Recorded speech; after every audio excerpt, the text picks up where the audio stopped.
సునాదస్వరము August 9. నేనే నా గొర్రెలను మేపి పరుండబెట్టుదును, ఇదే ప్రభువగు యెహోవా వాక్కు. ఏజ్కేలు గ్రంథము 34 అధ్యాయము 15 వచనం. మన దేవుడు మంచి కాపరిగా ఉన్నాడు. ఏ విధంగా కాపరి అన్ని విషయాల్లో గొర్రెలను సంరక్షిస్తూ కాపాడుతూ నడిపిస్తాడో అదేవిధంగా మన దేవుడు మరి తన గొర్రెలను ఆయన కాపాడే దేవుడు. అందుకే ఈ రోజున వాగ్దానం చేస్తున్నాడు, నేనే నా గొర్రెలను మేపి పరుండబెడతానని చెప్తున్నాడు. ఎక్కడైతే గొర్రెలన్నీ చెదిరిపోయాయో వాటన్నిటిని నేను మరలా తోడుకొని వస్తానని చెప్పాడు. ఈ అధ్యాయం అంతలో మనం చదివినప్పుడు నేనే మంచి మేతగల చోట్లో వాటిని మేపుతాను, ఉన్నత స్థలముల మీద వాటికి దొడ్డిని ఏర్పరుస్తానని ప్రభు వాగ్దానం చేశాడు. తప్పిపోయిన దాన్ని నేను వెతుకుతాను, తోలివేసిన దాన్ని మరలా తోలుకొని వచ్చేదను, గాయపడిన దాన్ని కడతాను, ఏవైతే బలహీనంగా ఉంటాయో వాటిని నేను బలపరుస్తానని చెప్పి ప్రభు వాగ్దానం చేస్తున్నాడు.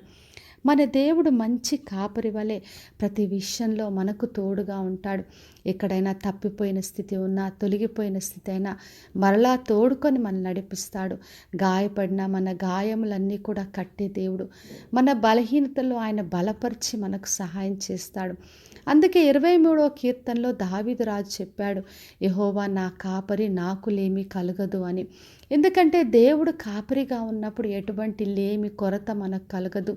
పచ్చిగల చోట్ల మనల్ని పరుండ చేస్తాడు, శాంతికరమైన జలములో మనల్ని నడిపిస్తాడు, మనకు కావలసినవి అన్నీ చూసుకుంటూ మనల్ని సంరక్షించి నడిపిస్తాడు. మరి యోహాను సువార్త 10వ అధ్యాయంలో యేసుక్రీస్తు చెప్పాడు, నేను గొర్రెలకు మంచి కాపరిని, మంచి కాపరి గొర్రెల కొరకు ప్రాణం పెడతాడని చెప్పాడు. మరి యేసుక్రీస్తు ఈ లోకంలోకి మంచి కాపరిగా వచ్చాడు. ఆయన గొర్రెల కొరకు ప్రాణం పెట్టాడు. అందుకే ప్రతిదాన్ని కూడా ఆయన వెతికి రక్షించాడు. 99 గొర్రెలో ఒకటి తప్పినా కూడా విడిచిపెట్టకుండా ఆయన వెతికి రక్షించే దేవుడు. కాబట్టి నా ప్రియ సహోదరి సహోదర, మన మంచి కాపరి అయిన మన దేవుని వెంబడిద్దాం. ఆయన తన గొర్రెల్ని కాపాడే దేవుడు, సంరక్షిస్తాడు, మనకు కావాల్సినవి అన్నీ కూడా సమకూరుస్తాడు. కాబట్టి విశ్వాసంతో ఆయనను ఆశ్రయించి ఆయన బిడ్డలుగా ఆయనను వెంబడించి ఆయన ద్వారా సమస్త మేళ్లను పొందుకుందాం. ప్రార్థన చేసుకుందాం. పరలోకమందున్న మా తండ్రి, మా దేవ, ఎరుదిచ్చిన వాగ్దానం కొరకే వందనాలు.